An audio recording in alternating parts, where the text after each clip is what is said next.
제가 좋아하는 찬송 중 하나가 우리가 조금 전에 불렀던 나의 갈 길 다간 후에 라는 이 찬송을 굉장히 좋아합니다.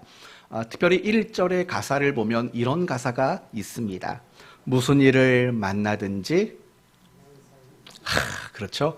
무슨 일을 만나든지 만사형통하리라.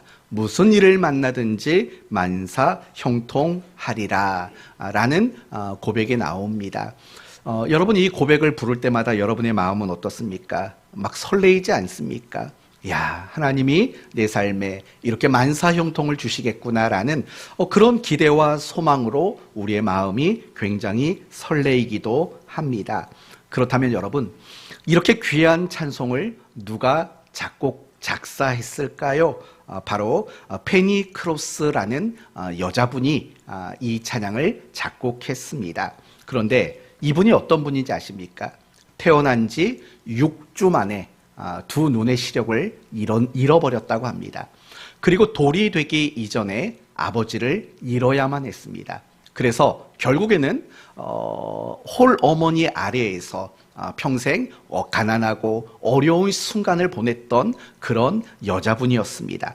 그렇다면 여러분 한번 생각해 보십시오. 그분이 얼마나 힘겹고 우리 얼마나 괴로운 시간들을 보냈을까 우리는 충분히 짐작이 되지 않겠습니까? 그런데 그런 인생을 살았던 분의 입에서 뭐라고 고백이 나오냐면 무슨 일을 만나든지 만사 형통하리라 라는 이런 고백이 지금 흘러나오고 있다라는 겁니다. 그렇다면 여러분에게 묻습니다. 6주 만에 시력을 잃고 돌이 되기 전에 아버지를 잃고 가난하게 평생을 살았던 이분의 고백, 무슨 일을 만나도 만사형통하리라 라는 이 고백이 여러분은 이해가 되십니까?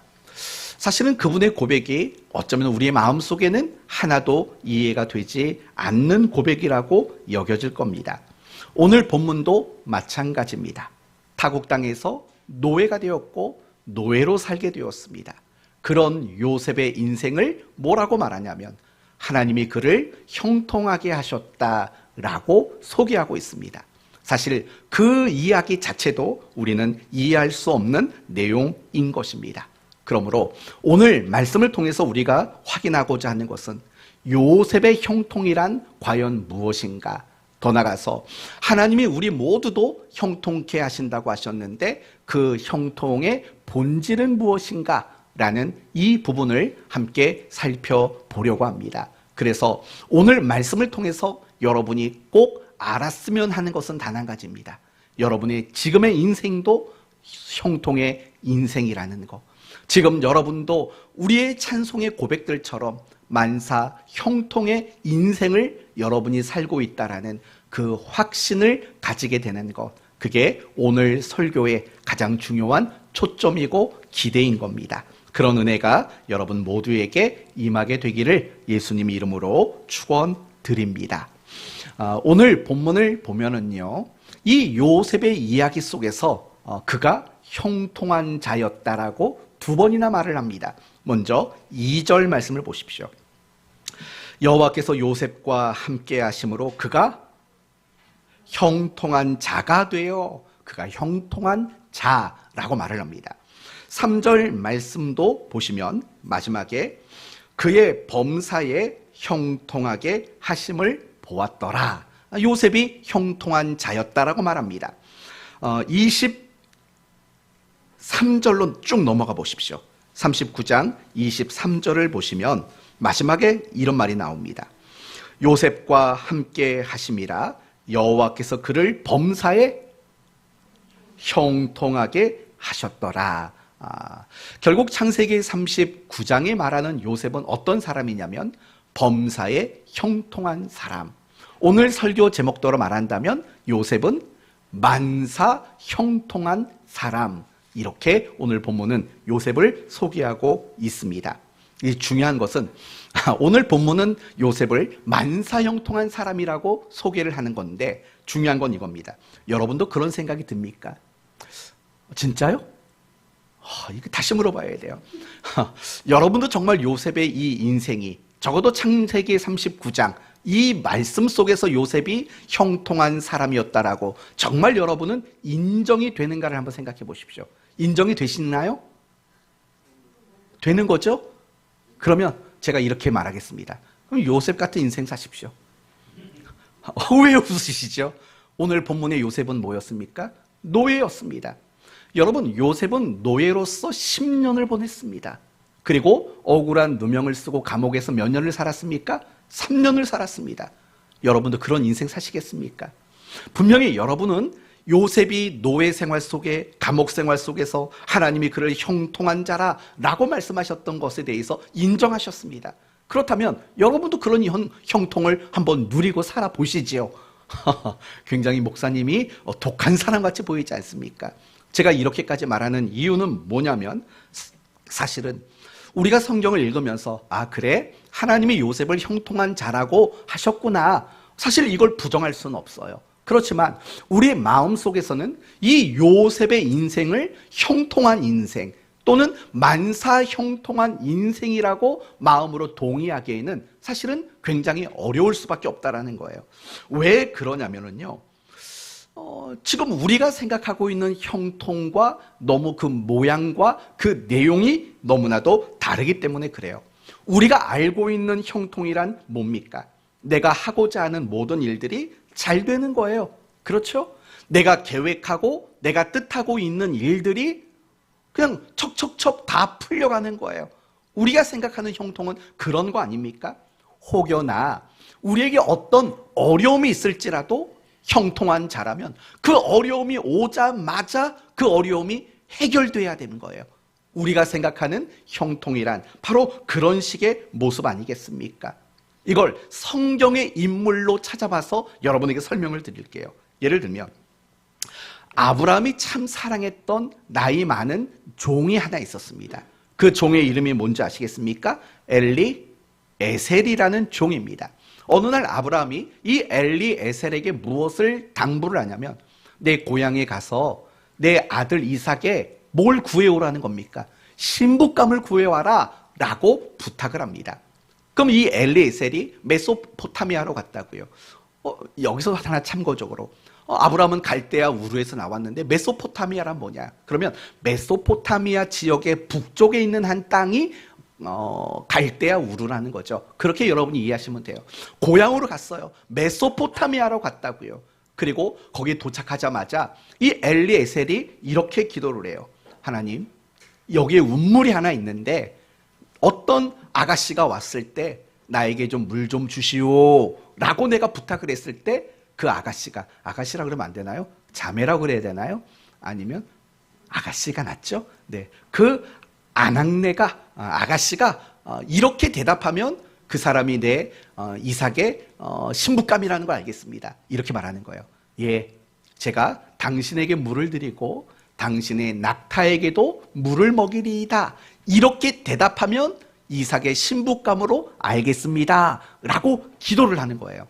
여러분들 가끔씩 그렇잖아요. 기도할 때 하나님, 이게 하나님 뜻이라거든 이런 일을 한번 보여주십시오. 우리는 이런 기도를 하지 않습니까? 그렇다면 예를 들면 그거죠. 이게 하나님의 뜻이라면 퇴근하고 들어오는 남편이 웃으면서 들어오면 하나님의 뜻인 줄 알겠나이다. 뭐 그런 거 있지 않습니까? 이 엘리에셀이 그렇게 기도한 거예요. 나에게 물 좀 주시오 라고 했을 때, 네, 당신에게 물을 드리고 당신의 낙타에게도 물을 마시게 하겠습니다 라고 말하면 바로 그 사람이 하나님이 정해놓은 신부감으로 알겠습니다 라고 기도한 거죠. 그런데 그 기도가 끝나자마자 리브가가 옵니다. 그리고 리브가에게 말하죠. 나에게 물 좀 주소 라고 말했더니 그 리브가의 입에서 뭐라고 말하냐면, 당신에게도 물을 드리고 당신의 낙타에게도 물을 드리겠습니다 라고 대답을 하는 겁니다.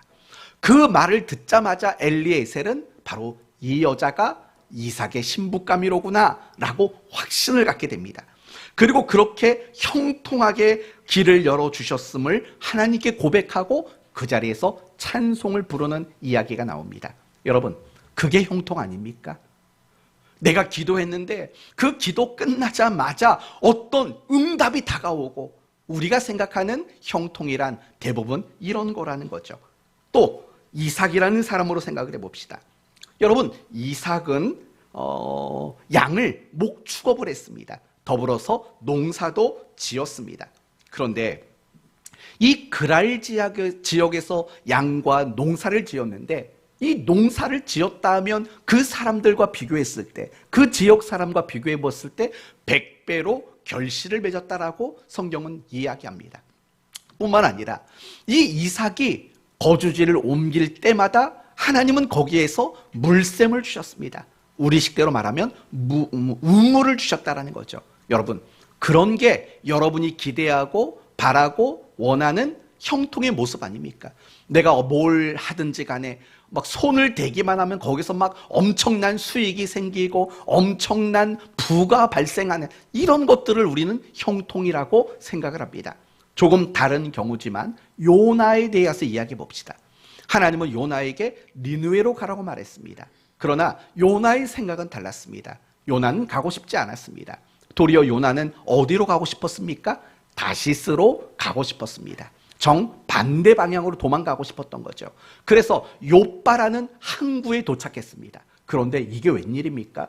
요빠에 도착하자마자 다시스로 떠나는 배를 만나게 됩니다. 여러분, 우리가 생각하는 형통은 대부분 다 이런 것들입니다. 내가 바라는 대로, 내가 생각하는 대로, 내가 계획하는 대로, 내가 원하는 대로 그것들이 술술술 잘 풀려나가고 이루어지는 것, 우리가 기대하는 형통은 바로 이런 형통입니다. 그러나 여러분, 오늘 본문의 요셉은 어떻습니까? 사실은 우리가 생각하고 우리가 기대하는 그런 형통의 모습과는 굉장히 거리가 먼 사람입니다. 그의 과거는 어떻습니까? 형들에게 미움을 받았습니다. 그리고 형들에게 죽임을 당할 뻔했습니다. 그리고 형들에게 버림을 당했습니다. 얼마나 무서웠겠습니까? 형들이 자기를 죽이겠다는 이야기. 여러분, 그리고 구덩이에 던져져서 죽을 날을 기다릴 수밖에 없는 신세가 됐다라고 여겨졌을 때 그 마음의 공포와 그 마음의 상처는 굉장히 컸을 겁니다. 그리고 형들이 자기를 노예로 팔아버렸습니다. 그 형들의 눈빛을 여러분 잊어버릴 수 있겠습니까? 그 형들의 냉정한 눈빛, 차가운 눈빛, 그 악한 눈빛을 여러분 평생 잊어버릴 수 있겠습니까? 그리고 결국에는 지금 노예의 삶을 살고 있는 겁니다. 여러분, 이 요셉의 아버지 야곱은 요셉에게 항상 어떤 옷을 입혔습니까? 채색 옷을 입혔다고 말합니다. 채색 옷은 어떤 옷입니까? 소매와 옷자락이 긴 옷을 말하는 겁니다. 여러분, 요셉에게 채색 옷을 입혔다는 말은 무슨 뜻인 줄 아십니까? 단지 명품 옷을 입혔다, 좋은 옷만 입혔다라는 뜻이 아닌 거예요. 더 중요한 뜻은 뭐냐면 이 요셉을 집에서 일을 하는 어떤 노동에서 완전히 열외를 시켰다는 뜻이에요. 여러분, 그 시대에 일하는 사람들은 절대로 긴 소매, 긴 옷자락의 옷을 입지를 않았어요. 대부분 일하는 사람들은 짧은 소매, 짧은 바지를 입었던 거죠. 그래야 일하는데 걸리적거리지 않는 거죠. 요셉은 결국 채색 옷을 입은 거예요. 노동에서 늘 열외당했던 사람인 거예요. 그럼 생각해 보세요. 한 번도 일을 제대로 해보지 않았던 요셉이요, 지금 노예가 됐다고요. 그 보디발 장군의 집에 모든 일들, 그 지저분한 일들, 그 모든 일들을 다 도맡아서 하고 있다고요. 여러분, 그것이 얼마나 비참하고 요셉에게 그것이 얼마나 고달픈 삶이었을지 여러분은 잘 알 거라고요. 어디 그뿐입니까? 이 본문 다음에 나오는 이야기가 뭐예요?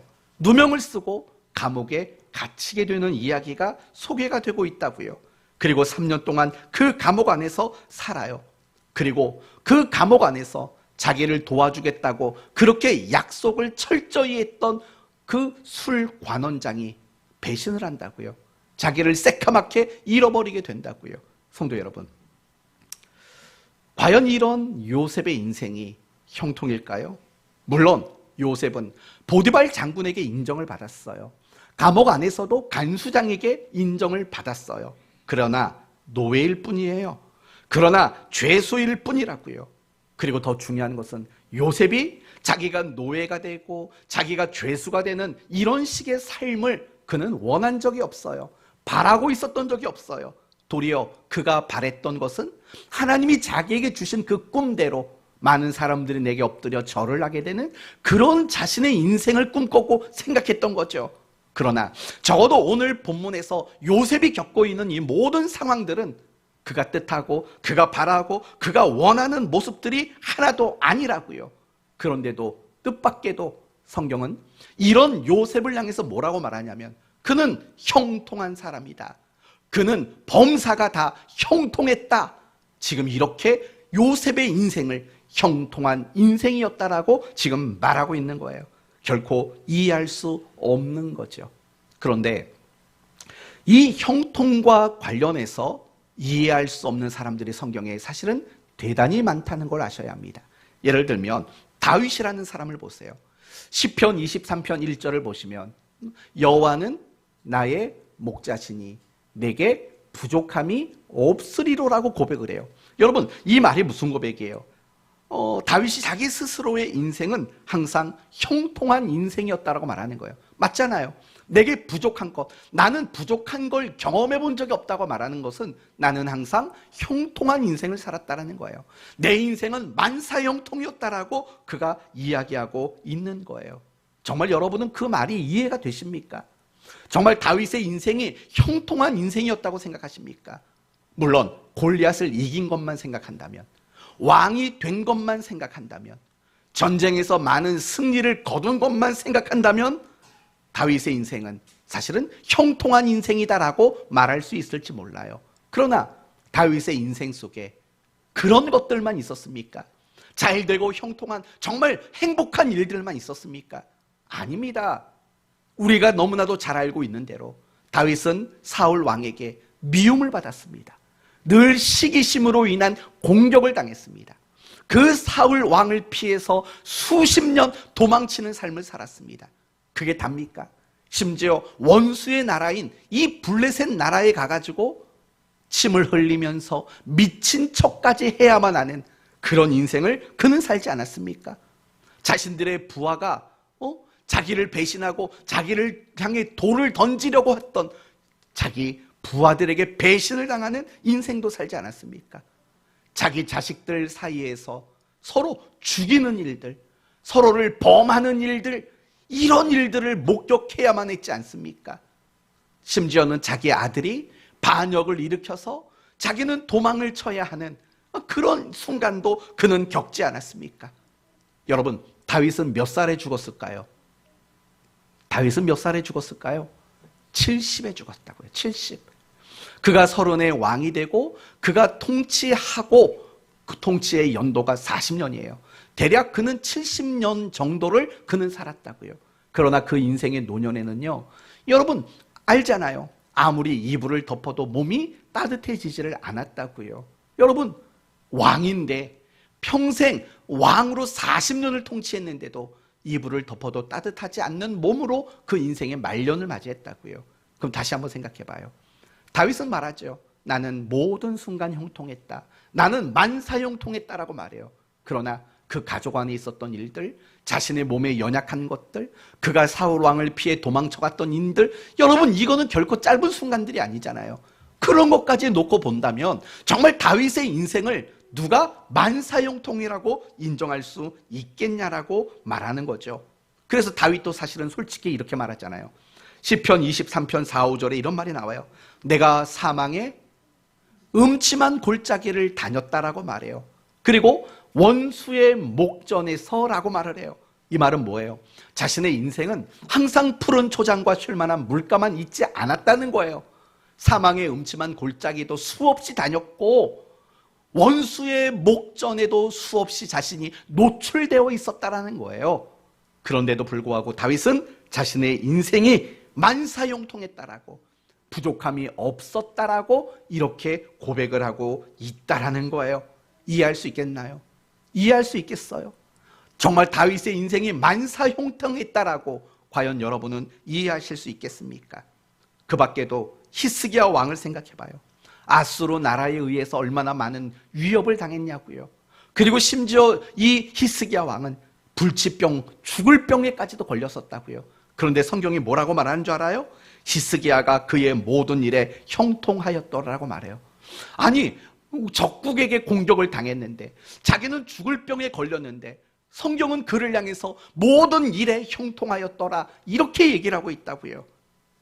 에스라는 어때요? 정말 초라한 성전을 지었다고요.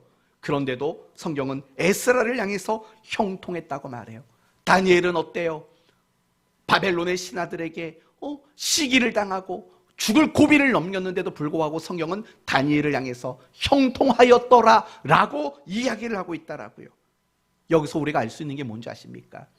우리가 기대하는 형통과 성경이 말하고자 하는 형통은 사뭇 다르다라는 겁니다. 아니요, 굉장히 달라요.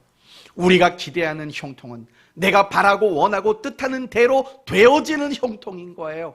그러나 성경이 말하는 형통은 전혀 그런 형통이 아니었던 거예요. 그러면 이제 우리가 생각할 것은 뭐냐면 성경이 말하는 진짜 형통은 뭐냐? 성경은 왜 그리스도인들의 인생을 형통한 인생, 만사 형통한 인생이라고 왜 성경은 말하고 있는가라는 이 부분을 생각해 보십시다. 왜 요셉을 형통한 사람이라고 오늘 본문은 이야기할까요?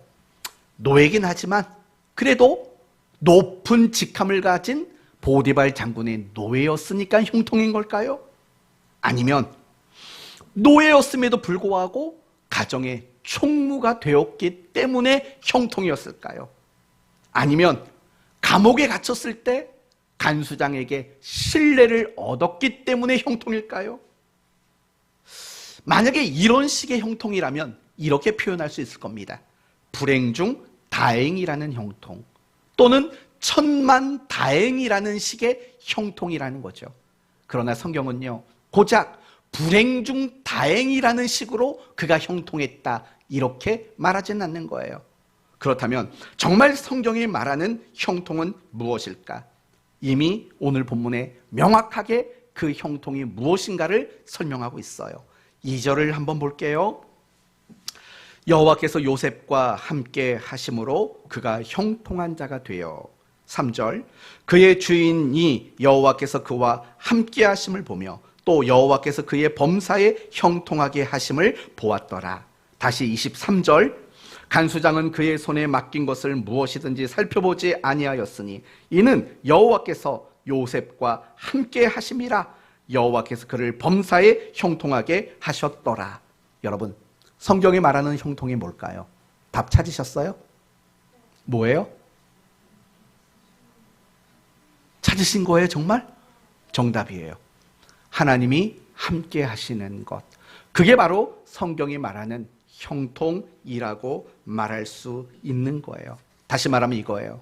왜 요셉이 형통한 자라라고 말하냐면 하나님이 함께 하셨기 때문이에요. 다윗도 마찬가지예요. 왜 다윗이 형통한 인생을 살았다고 말하냐면 하나님이 그와 함께 하셨어요. 그래서 다윗의 인생을 보면 자주 쓰여지는 표현이 뭔지 아십니까? 하나님이 다윗과 함께 하심으로 이기게 하시더라 라는, 하나님이 함께 하셨다라는 그런 고백들이 얼마나 많이 나오는지 몰라요. 바로 이거예요. 하나님이 우리와 함께 하시는 것, 그것이 성경이 말하는 형통의 본질이고 형통의 내용이라는 거예요. 그렇다면 이 부분을 여러분에게 이제 두 가지로 설명을 해드릴게요. 아니, 하나님이 나와 함께하는 것이 왜 형통일까? 이 부분을 한번 생각해 봅시다. 첫째는 하나님은 크고 위대하신 분이기 때문에 그래요. 제가 여러분에게 늘 강조하고 싶은 건 그거예요. 여러분이 성경을 볼 때, 여러분이 신앙생활 하실 때 가장 중요하게 여겨야 되는 게 뭔지 아십니까? 하나님은 어떤 분이실까? 이게 제일 중요한 거예요. 우리가 성경을 읽다가 어떤 지식을 얻고 어떤 정보를 얻는 것도 중요해요. 하지만 그거는 아주 중요한 게 아니에요. 가장 중요한 것은 뭐냐면 항상 우리가 성경을 마주할 때마다, 그리고 여러분이 저에게 설교를 들을 때마다 늘 여러분이 초점을 두셔야 되는 게 뭐냐면 그렇다면 하나님은 어떤 분이신가? 여기에 여러분은 가장 중요한 초점, 관점을 가지고 계셔야 돼요. 그래서 여러분이 하나님이 어떤 분인가를 알아가는 데 집중하시면 여러분의 신앙에 정말 큰 유익을 얻게 되는 거고, 하나님이 어떤 분인가를 여러분이 알아가면 알아갈수록 여러분에게 믿음이란 더 크게 성장할 수밖에 없는 거예요. 하나님은 어떤 분이십니까? 이런 분이세요. 그 무엇에게도 도움을 구하지 않는 분이세요. 여러분, 하나님이 누군가에게 도움을 구하신 적이 있나요? 그런 적이 없어요. 하나님은 어떤 분입니까? 하나님은 무엇에도 방해를 받지 않으시는 분이시라고요. 무엇에도 방해를 받지 않으세요. 뿐만 아니라 하나님은 부족과 결핍이 없으신 분이세요. 그분은 생각이 곧 결과가 되게 하시는 분이세요. 그분은 자신이 뜻하신 바를 반드시 이루어 내시는 분이세요. 그래서 하나님은 모세에게 자신을 뭐라고 소개를 합니까? 나는 스스로 있는 자니라 라고 이야기를 하는 거예요. 나는 스스로 있는 자다. 누구에게도 도움을 구하지 않고 무엇에도 방해를 받지 않고 나에게는 부족과 결핍이 없고 생각이 결과가 되게 하는 분, 나는 스스로 있는 자다라고 말을 하는 거예요. 여러분, 우리가 시편의 말씀을 읽다 보면은요, 하나님의 두 가지가 강조가 돼요. 하나는 하나님의 인자하심이 강조가 돼요. 그래서 시편을 읽다 보면 주의 인자하심이 뭐 이런 이야기가 얼마나 많은지 몰라요. 그리고 또 하나 강조하는 게 있어요. 무엇이냐면 하나님의 크고 위대하심을 강조해요. 예를 들면 높이 계신 여호와는 능력 많은 물소리와 바다의 큰 파도보다도 위대하시도다. 이렇게 하나님의 크고 위대하심을 찬송하는 이야기가 시편 안에 얼마나 많이 있는 줄 몰라요. 그럼 여러분, 이제 여러분이 생각할 건 그거예요. 하나님이 어떤 분이라고요? 인자가 크신 분이에요. 그리고 무엇보다도 하나님은 스스로 계신 분이에요. 너무 크고 너무 위대하신 분이세요. 그렇다면 그분이 나와 함께 하신다면 과연 문제가 될 게 있으시겠습니까? 못할 것이 없고 생각이 결과가 되게 하시는 그분, 뜻이 반드시 이루어지도록 만들어내시는 그분이 나와 함께 한다면 과연 여러분의 인생 속에서는 무엇이 문제가 되겠습니까? 우리가 어떤 분야에서든 그 분야의 전문가와 함께 있으면 우리는 얼마나 많은 안심을 얻게 됩니까? 주식을 하는 사람은 주식의 전문가와 함께 있으면 내심 안심이 되죠. 신앙생활을 하는 성도들은 목회자와 함께 있으면 내심 안심이 되는 거 아닙니까? 마찬가지인 거예요. 정말 하나님께서 그렇게 크고 그렇게 위대하신 하나님이 나와 함께 하신다면 내 인생에 문제될 것이 과연 무엇일까요? 지금 내가 처한 그 상황은 문제가 될까요? 지금 나의 못나고 지금 나의 부족한 것이 과연 문제가 될까요? 나의 실수, 나의 실패가 과연 문제가 될까요? 내가 생각했던 것이, 내가 계획했던 것이 어그러지고 뒤틀려 버린다고 그게 과연 문제가 될까요? 한번 여러분 생각해 보십시오.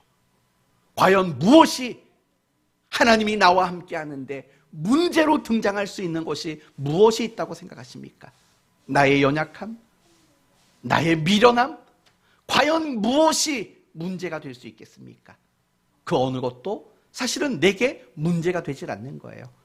마가복음 4장의 이야기로 이 부분을 조금 더 설명해 드리도록 하겠습니다. 예수님은 제자들과 함께 배를 탔습니다. 그리고 건너편 지역으로 가려고 했습니다. 아마도 그 지역은 거라사인 지역이었을 겁니다. 그리고 예수님은 피곤하셔서 배 고물에 누워 잠이 드셨습니다. 그런데 어떤 일이 일어납니까? 갑자기 바람이 불고 비가 내리고 파도가 치고 금방이라도 그 배가 침몰할 것처럼 큰 위험에 그들은 빠지게 됩니다. 그렇다면 여러분, 그 순간은 제자들의 입장에서는 형통의 순간이었을까요? 형통의 순간이 아니었을까요? 여러분이 그 순간이었다면 난 형통해 라고 생각하실 수 있는 장면일까요? 절대 그렇지 않습니다. 인간이 보기에, 사람이 보기에 정말 바람이 불고 파도가 쳐서 배가 침몰할 것 같은 그 상황은 누가 봐도 형통한 상황은 분명히 아니었다라는 겁니다. 그러나 아셔야 합니다. 그들이 잔잔한 바다 위를 항해할 때 형통한 것이라고 말할 수 있는 것처럼 그들이 파도 가운데 곧 침몰할 수밖에 없는 그런 상황에서도 사실은 그들은 동일하게 형통한 순간이었다라는 거, 우리는 이 사실을 깨달아야 되는 거죠. 그 이유가 뭔지 아십니까? 파도가 쳤습니다. 비가 물이 배 안에 차기 시작했습니다. 그래서 문제가 됐습니까? 생각해 보세요. 비가 많이 왔고 파도가 쳐서 침몰할 것 같습니다. 그러나 문제가 됐나요? 결과를 보세요. 그들이 물에 빠져 죽었습니까? 그들의 배가 뒤집어졌습니까? 아닙니다. 아무 일도 일어나지 않았습니다. 뿐만 아니라 예수님과 제자들이 가지고 있었던 그 계획대로 그들은 건너편 마을에 아무 문제 없이 도착한 겁니다. 단지 비를 맞은 겁니다. 단지 파도의 배가 흔들렸던 것뿐입니다. 아무것도 그들에게는 문제가 된 게 하나도 없습니다. 물결이 잔잔할 때만 형통이 아니라 거친 물결이 칠 때도 사실은 그들에게는 형통이었던 겁니다. 왜냐하면 그 자리에 누가 계셨습니까? 예수님이 함께 계셨기 때문인 겁니다. 우리도 마찬가지인 겁니다. 내 인생이, 내 삶이 편안하고 뜻대로 되어지는 순간만 형통이 아닌 겁니다. 단지 그것은 우리 느낌일 뿐입니다. 내가 어떤 고달픔, 내가 어떤 지치고 힘든 순간, 내 뜻대로 되는 게 하나도 없다고 여겨지는 그 순간도 사실은 우리는 형통인 거죠. 단지 내가 느끼기에는, 내 느낌에는 그게 형통의 순간이 아니라고 여겨지는 것 뿐이었던 거죠. 우리는 이걸 잊지 말아야 되는 거예요. 우리가 신앙생활을 할 때 가장 경계해야 되는 것들이 몇 가지가 있어요. 그 중에 하나가 뭔지 아십니까? 내 느낌을 따라가는 거예요. 내 느낌, 내 생각, 그걸 진리라고 받아들이는 거. 우리는 그것을 가장 경계해야 된다는 걸 잊지 말아야 돼요. 내가 지금 힘들고 어려운 순간이 왔어요. 내 느낌에는, 내 생각에는 그거 형통 아니에요. 거기에 빠져들면 안 돼요.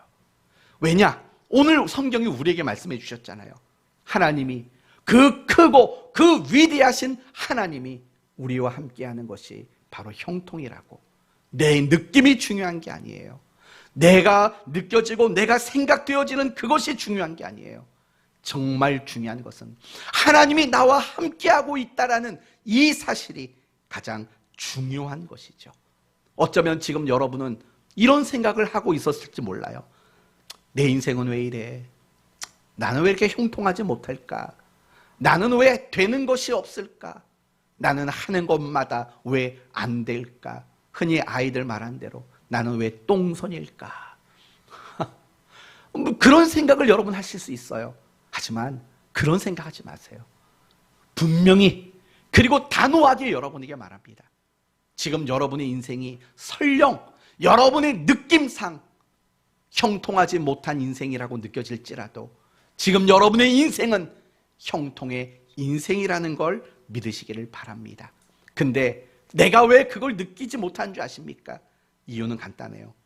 하나님을 보지 않잖아요. 하나님을 바라보지 않는 거고 하나님을 신뢰하지 않는 거잖아요. 우리가 어떤 순간이든 간에 하나님을 바라보고 그 하나님을 신뢰하게 될 때 비로소 이 순간도 형통이라는 것을 발견하게 되는 거죠. 그러나 내 삶 속에서 하나님은 완전히 배제당해 버렸잖아요. 하나님은 내 생각 속에 관여할 수 없고 하나님은 내가 어떤 계획을 짤 때 내 옆에 한마디도 할 수 없는 분으로 방치하고 있지 않습니까? 그러니 우리는 늘 나는 형통하지 못해, 이런 느낌과 생각에 사로잡혀 불행함 속에 우리는 살아가는 거예요.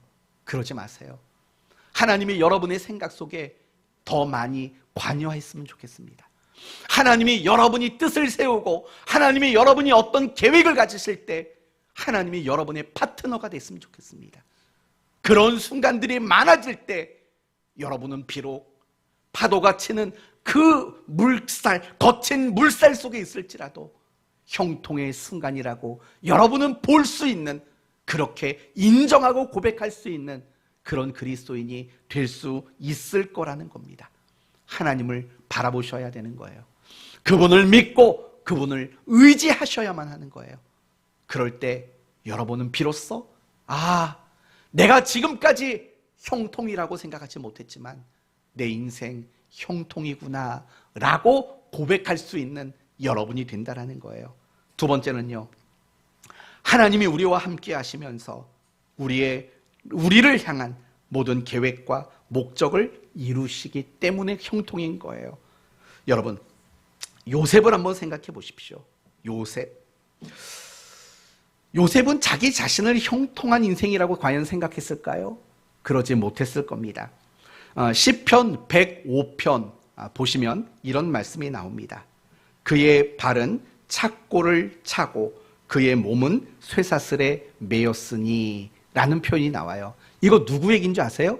요셉의 이야기예요. 요셉이 노예가 되고 요셉이 감옥에 갇혔던 그 장면을 이렇게 묘사한 거예요. 다시 한번, 그의 발은 착고를 차고 그의 몸은 쇠사슬에 매였나니. 여기서 말하는 몸은 영혼이라는 걸 뜻해요. 원어로 보면 혼, 영 이런 걸 말하는 거예요. 그러니까 무슨 말이냐면 그 영혼은 대단히 지쳤다라는 거예요. 자기가 노예 생활을 하고 감옥에 갇히는 시간들, 그 시간들 속에서 요셉은 굉장히 그의 몸과 마음과 영혼이 굉장히 지쳐버렸다라는 표현이 바로 시편 105편에 나오는 표현인 거예요. 다르게 말한다면 요셉은 혼비백산했다라는 거예요. 혼비백산. 도무지 자신의 인생을 형통의 인생이라고 여기지를 못했었다라는 거예요. 그런데 여러분, 중요한 것은 무엇이냐면 요셉 자기 자신도 자기 인생은 형통이라고 못 느꼈어요. 그러나 중요한 것은 요셉이 그렇게 안 느껴지는 그 순간에도 하나님은 요셉을 향한 계획을 이루어 가시고 요셉을 향해 뜻하셨던 것을 성취해 가시고 무엇보다도 요셉의 믿음을 성장시켜가는 그런 과정이었고 순간들이었다라는 거예요. 그러니 요셉이 겪고 있는 그 노예 생활과 감옥에서 죄수의 생활조차도 무엇이라고밖에는 말할 수 없냐면 형통이라고밖에는 말할 수 없는 거예요. 훗날 요셉이 그걸 깨달았죠. 그래서 요셉이 했던 고백이 뭡니까? 당신들은 나를 해하려 하였으나 하나님은 그것을 무엇으로 바꾸셨다고요? 선으로 바꾸사. 이렇게 고백한 거예요. 그 말이 무슨 말이에요? 이제 도와서 보니 내가 겪었던 그 모든 노예 생활과 감옥에서 죄수의 생활 그것조차도, 그리고 형들이 나에게 저질렀던 그 만행들조차도 다 뭐였다는 겁니까? 뭐였다고요? 형통이었습니다 라고 요셉이 고백을 하고 있다라는 거예요. 여러분, 요셉은 노예 생활을 했어요. 형들에게 미움을 받았어요. 누명 쓰고 감옥에 갇혔어요. 그러나 하나님은 그 모든 순간을 통해서 뜻과 계획을 이루어 내셨어요. 이런데도 형통이 아닐까요? 다윗도 마찬가지인 거예요. 다윗은 사망의 음침한 골짜기, 원수의 목전으로 묘사될 만한 형통이 아닌 것처럼 느껴지는 그런 인생을 살았어요. 그러나 시편 23편을 보면 여호와는 나의 목자시니 뭘 깨달은 거예요? 그가 겪었던 형통이 아니라고 느껴지는 순간을 통해서 하나님은 나의 목자시구나 라는 것, 그리고 나의 목자가 되셔서 나를 푸른 초장과 쉴만한 물가로 늘 인도하시는구나. 여러분, 이런 것들을 다윗이 깨달았다라는 거죠. 원수의 목전에서 상을 베푸셨다. 무슨 말입니까? 하나님은 나의 억울함을 푸시고 나의 신실하심을 보상해 주셨구나. 이런 것들을 모두 깨달았다라는 거예요. 언제요? 무엇을 통해서요? 형통이 아니라고 생각되는 그 순간에 그 과정들을 통해서 비로소 다윗이 이걸 깨달았다는 거예요. 그렇다면 형통이 아니라고 여겼던 그 시간들이 형통이 아니고 무엇이겠습니까? 풍랑을 만났던 제자들, 분명히 그들은 그 순간을 형통이 아니라고 생각했을 겁니다. 그러나 그 순간을 통해서 그들은 믿음이 얼마나 중요한가를 배웠고, 예수님이 바람과 파도까지도, 바람과 바다까지도 다스리시는 하나님이라는 사실을 그들은 배우게 됐다고요. 그런데도 형통이 아니겠습니까? 우리 인생도 마찬가지예요. 우리도 인생 속에 형통이 아니라고 느껴지는 순간들이 얼마나 많겠어요. 몸이 아파요. 사업이 안 돼요. 사람들 관계 속에서 괴로움이 있어요. 속상한 게 자꾸 생겨요. 눈물이 자꾸 나요. 괴로워요. 우울해요. 우리는 형통의 순간이 아니라고 생각해요. 그럴 수 있어요. 우리는 연약한 존재들이니까. 그러나 그런 순간에도 하나님은 나를 향한 그 선하고 복된 계획을 이루어 가고 있는 순간이지 않습니까? 그리고 그런 순간을 통해서 하나님은 나를 그리스도인답게 고치고 지금 만들어가고 계시지 않습니까? 내가 형통이 아니라고 생각하는 그 순간들이 없었다면 우리는 지금 이 순간 이만큼의 믿음도 가지고 있지 못했을 겁니다. 그런데도 형통이 아니라고 말씀하시겠습니까? 크고 위대하신 하나님, 그리고 그 크고 위대하신 능력으로 내 삶에서 모든 걸 합력해서 선으로 이루어 가시는 하나님, 그분이 나와 변함없이 함께 하신다면 그게 바로 형통이라는 겁니다. 성경이 말하는 형통이 이겁니다. 따라서 하나님 안에 살아가는 모든 그리스도인들은 무슨 일을 만나든지 만사형통하리라, 이 고백을 정당하게 부를 수 있는 특권을 가지고 있는 겁니다. 지금 여러분의 마음이 낙심되셨습니까? 지금 여러분이 지치셨습니까? 지금 여러분이 너무 두렵고 염려에 빠져 계십니까? 그렇다면 다시 한번 생각하십시오. 그럼에도 불구하고 지금 여러분의 인생은 형통한 길을 가고 있는 겁니다. 단지 내가 아직 믿음이 연약해서 그 사실을 실감하지 못하는 것뿐이고, 하나님이 만들어내실 그 결과를 우리는 예측하지 못하기 때문에 형통이 아니라고 느껴지는 것뿐입니다. 그러나 성경은 정말 수없이 많은 인물들을 통해서 우리네 인생도 만사 형통의 인생이라고 분명히 가르쳐주고 있는 겁니다. 저는 여러분이요, 여러분의 자녀들에게 이걸 가르쳐줬으면 좋겠어요. 실패한다고, 낙심한다고, 절망하지 말라고. 하나님이 함께 하시고 너의 그 실패조차도, 너의 그 낙심조차도 하나님은 너를 더 아름답게 만들어가기 위해 사용하고 계시고 그 일을 하고 계신다고.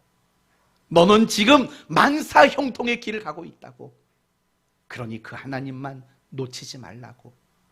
그러니 그 하나님이 함께하고 있는 것만 의심하지 말라고. 그렇게 여러분의 자녀들에게 가르치셨으면 좋겠습니다. 우리는 자녀들을 신앙으로 양육해야 합니다. 그건 고작 주일에 교회 가, 성경 봐, 큐티해, 이게 다가 아닙니다. 정말 우리의 자녀를 신앙으로 양육한다는 것은 하나님을 알게 만드는 겁니다. 여러분이 자녀와 식사할 때 하나님을 좀 많이 알려주세요. 너 공부했어? 숙제는 다 했어? 그것만 하지 마세요. 같이 밥을 먹을 때 오늘 너에게 하나님은 어떤 분이셨니? 망했다? 그 망했다라고 느껴지는 순간도 형통의 순간인 거죠. 그랬으면 좋겠어요. 네, 그게 진짜 신앙 교육인 거거든요. 그래서 먼저 이 자리에 있는 여러분들 먼저 여러분의 인생이 지금 형통한 인생이라는 것을 인정하고 고백하고 찬송하는 여러분 되셨으면 좋겠습니다. 한번 물어볼 테니까요. 아니면 대답하지 마세요. 저는 그렇게 나쁜 사람 아니니까. 맞으면 그냥 아멘이라고 하시고, 나는 동의할 수 없다, 안 하셔도 괜찮아요. 왜냐? 기독교 신앙은 자유의지가 발동되어야 하는 신앙이니까 묻습니다. 여러분 중에 몸이 아프신 분 계시죠? 사업이 잘 안 되는 분도 계시죠? 인생의 괴로운 문제를 겪고 계신 분이 계시죠? 묻습니다. 그래도 여러분 지금 형통한 거 맞습니까?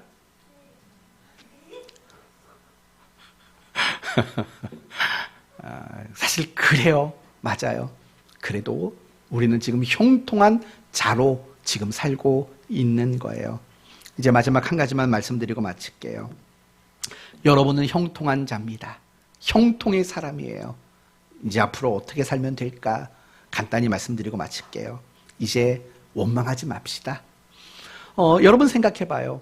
우리네 인생이 지금 형통한 자로 살아간다면 사실 원망할 게 뭐가 있겠어요? 하나님 원망하지 마시고, 그리고 사람도 원망하지 마세요. 당신 때문이야, 누구 때문이야, 원망하지 마세요. 원망하지 마세요. 두 번째, 낙심과 절망하지 마세요. 당연한 거죠. 너무나도 우리는 형통의 길을 가고 있기 때문에 낙심과 절망은 우리에게 어울리지 않는 거예요. 낙심하고 절망하는 일이 없었으면 좋겠습니다. 그리고 끝으로 가장 중요한 한 가지, 여러분은 형통의 사람입니다. 이제 여러분이 다른 사람을 형통하게 만드는 일을 하셨으면 좋겠습니다. 이 점을 두 가지로 설명드리고 마치겠습니다. 첫 번째는 십계명으로 설명하겠습니다. 아니, 형통과 십계명이 도대체 무슨 상관이야? 상관이 굉장히 많습니다. 십계명은 두 개의 돌판으로 되어 있는 걸 아실 겁니다. 첫 번째 돌판에는 4계명이 있습니다. 1에서 4의 계명. 뭔지 다 아시죠? 나 외에 다른 신 두지 말아라. 우상을 섬기지 말아라. 그리고 또 하나는 이름을 망령되이 일컫지 말아라. 그리고 안식일을 기억하여 거룩하게 지켜라. 여러분, 이 첫 번째 돌판의 핵심이 뭔지 아십니까? 내용이 이겁니다. 나는 너희를 형통하게 할 수 있는 하나님이야 라는 뜻이에요. 그러면 두 번째 돌파는 뭡니까? 6가지가 있는 거죠. 부모를 공경하라, 살인하지 말라, 간음하지 말라, 도둑질하지 말라, 거짓 증거하지 말라, 탐내지 말아라. 여러분, 이 말의 요지가 뭔 것 같아요? 이런 거예요. 다른 사람의 형통을 방해하는 자가 되지 말라는 거예요. 하나님이 우리를 얼마든지 형통하게 할 수 있어요. 그러니 그 약속을 믿고 이제는 다른 사람을 형통하게 만들어라 라는 것이 십계명의 두 번째 돌판인 거예요. 또 요셉의 이야기로 한번 더 해봅시다. 요셉은 형통의 사람이었습니다. 그런데 가만히 보세요.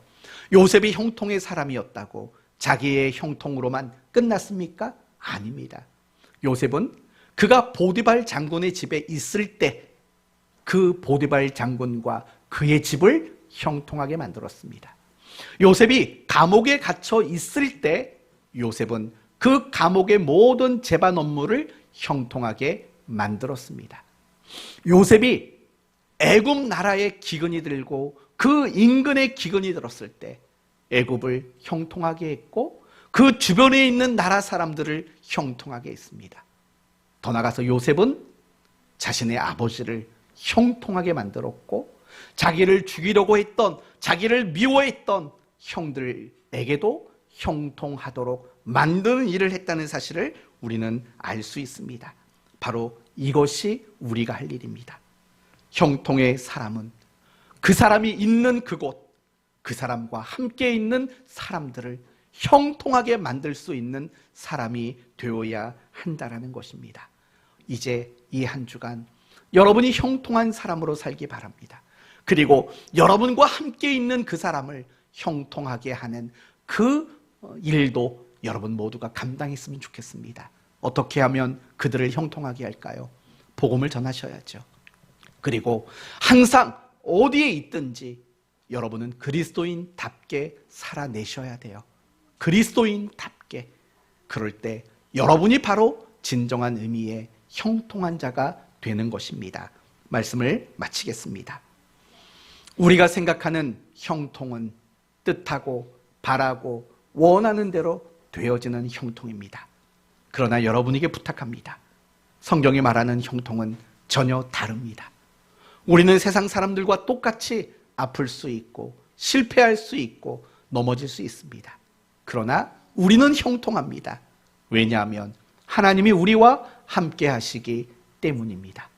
저는 여러분이 세상 사람들이 생각하는 뭐든지 다 잘 되는 그런 형통을 기대하지 마시고 크고 위대하신 사랑이 많으신 그 하나님, 내 삶에 끊임없이 간섭하셔서 우리를 향한 목적을 이루어 가시는 하나님, 그분이 나와 함께하는 이런 형통을 소망하고 흠모하는 여러분 되셨으면 좋겠습니다. 여러분의 인생이 만사 형통이라는 것을 기억하시고 원망하지 마시고 낙심하지 마시고 여러분과 함께 살아가는 모든 사람들을 형통하게 만드는 그런 여러분이 되시기를 예수 그리스도의 이름으로 축원드립니다. 아멘. 기도합시다.